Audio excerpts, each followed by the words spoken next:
क्या आपका ईगो आपके लिए अच्छा है या बुरा? हम में से ज़्यादातर लोगों ने ईगो शब्द को अक्सर नकारात्मक संदर्भ में सुना या इस्तेमाल किया है। जब कोई व्यक्ति आत्मकेंद्रित, सेल्फ सेंटर्ड होता है, तो हम उसे ईगोटिस्टिकल कह देते हैं। यहाँ तक कि हमारे चैनल पर भी हमने ईगो के नकारात्मक पक्ष को एक्सप्लोर किया है। लेकिन आज हम आपको याद दिलाने आए हैं कि ईगो होना बुरा नहीं है। इसे नकारात्मक बनाने वाला कारक इसका विकास, डेवलपमेंट होता है। आज हम बात करेंगे कि एक स्वस्थ हेल्थी ईगो क्या होता है और इसे कैसे विकसित किया जाए। ईगो का मनोविज्ञान में महत्व। जब मनोविज्ञान साइकोलॉजी में ईगो शब्द को पहली बार शामिल किया गया था, तब इसका क्या प्रभाव था? मशहूर मनोविश्लेषक सिगमंड फ्रॉयड, जिन्हें साइको एनालिसिस का जनक भी कहा जाता है, उन्होंने कहा कि हमारी व्यक्तित्व, पर्सनैलिटी, तीन मुख्य घटकों से बनी होती है। एक, आईडी हमारे मूलभूत इच्छाओं, पैशंस का प्रतिनिधित्व करता है। दो, सुपर ईगो हमारी नैतिक चेतना, मॉरल कॉन्शियंस का प्रतिनिधित्व करता है।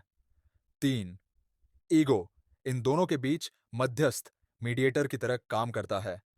ईगो का मुख्य काम हमें हमारे बेसिक इंस्टिंक्ट्स, मूल प्रवृत्तियों पर तुरंत प्रतिक्रिया देने से रोकना और आदर्शों, आइडियल्स व वास्तविकता, रियलिटी के बीच संतुलन बनाना होता है। ईगो ही हमारी असली पहचान है। यह न हमारी इच्छाएं हैं, न ही हमारे आदर्श, बल्कि यह वह तत्व है जो दोनों का उपयोग करके हमें सही रास्ता दिखाता है। फ्राइड की थ्योरी से हमें ईगो को समझने का एक ढांचा मिलता है, जिससे हम यह जान सकते हैं कि ईगो कैसे चिंता, एंग्जाइटी और तनाव, स्ट्रेस को नियंत्रित करता है। फ्राइड के अनुसार ईगो डिफेंस मैकेनिज्म्स का उपयोग करता है ताकि बाहरी या आंतरिक तनाव, स्ट्रेस से बचा जा सके।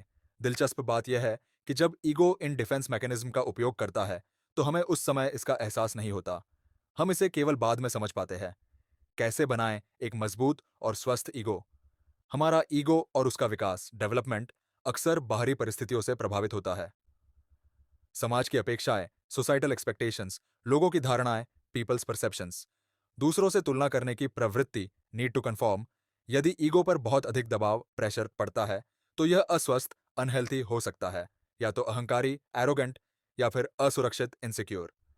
स्वस्थ, हेल्थी ईगो की पहचान। एक स्वस्थ ईगो लचीला, रिजिलियंट होता है।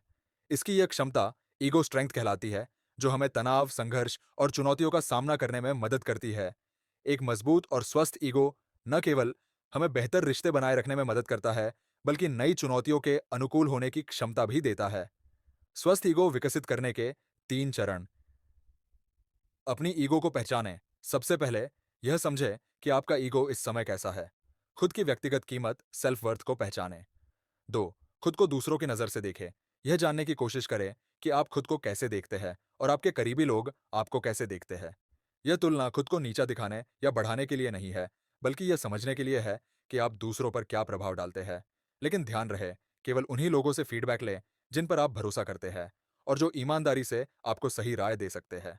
तीन, आत्मसम्मान, सेल्फ स्टीम और आत्ममूल्य, सेल्फ वर्थ का फर्क समझें। सेल्फ स्टीम उस यह इस बात पर निर्भर करता है कि आप अपनी क्षमताओं, एबिलिटीज को कितना महत्वपूर्ण मानते हैं। सेल्फ वर्थ उसकी यह इस पर आधारित होता है कि आप खुद को कितनी कीमत देते हैं, बिना किसी तुलना के। यदि सेल्फ स्टीम कम है, तो इसका मतलब है कि आपका ईगो कमजोर या आहत, वुंडेड ईगो हो सकता है। यह स्थिति हमें अपनी उपलब्धियों और क्षमताओं की सराहना करने से रोकती है। कमजोर ईगो को कैसे सुधारें? पहचानें कि आपका आत्मसम्मान कम क्यों है। अपनी ताकत और कमजोरियों की लिस्ट बनाएं। यह आपकी नकारात्मक धारणाओं को चुनौती देगा और आपको खुद की एक स्पष्ट तस्वीर देगा। स्वयं को स्वीकार करें, सेल्फ एक्सेप्टेंस। ईगो की असली समस्या यह होती है कि सुपर ईगो, आदर्श बहुत ऊंचे होते हैं, या फिर आईडी, इच्छाएं बहुत अधिक होती है, और ईगो को दोनों के बीच संतुलन बनाने में कठिनाई होती है। निष्कर्ष, ईगो को स्वस्थ बनाना क्यों जरूरी है? ईगो विकसित करने की प्रक्रिया लगातार चलने वाली है, और इसके लिए धैर्य, पेशेंस और समर्पण, डेडिकेशन की जरूरत होती है। सेल्फ रिफ्लेक्शन, आत्मविश्लेषण, जर्नलिंग, डायरी लिखना, थेरेपिस्ट की मदद लेना, इन सब की मदद से आप एक स्वस्थ और मजबूत ईगो विकसित कर सकते हैं।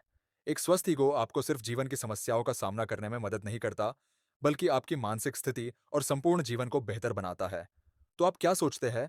क्या आप मानते हैं कि आपका ईगो हेल्दी है, या इसे और विकसित करने की जरूरत है? नीचे कमेंट में हमें बताएं। अगर आपको ये वीडियो पसंद आया हो तो लाइक, शेयर और सब्सक्राइब करना ना भूलें।